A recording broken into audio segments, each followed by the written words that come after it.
How to prepare family and friends for Ramzan, کیونکہ اس کے بغیر پھر ہم نیکیاں کر نہیں پائیں گے۔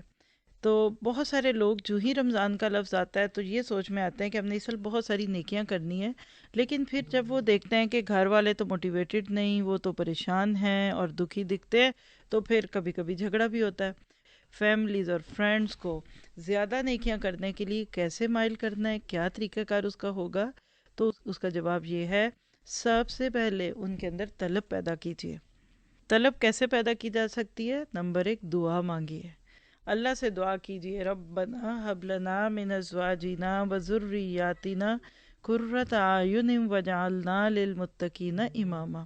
اے اللہ میرے شوہر اور میرے بچوں کو میری آنکھوں کی ٹھنڈک بنا دیجیے۔ کیسے ٹھنڈک بنیں گے گھر والے؟ کہ وہ نیکیاں کریں گے، ان کو نیکی کرتا دیکھ کر آپ کی آنکھوں میں خوشی کے آنسو آئیں گے، اور آپ وہ خوشی کے آنسوں کی وجہ سے ٹھنڈک محسوس کریں گے۔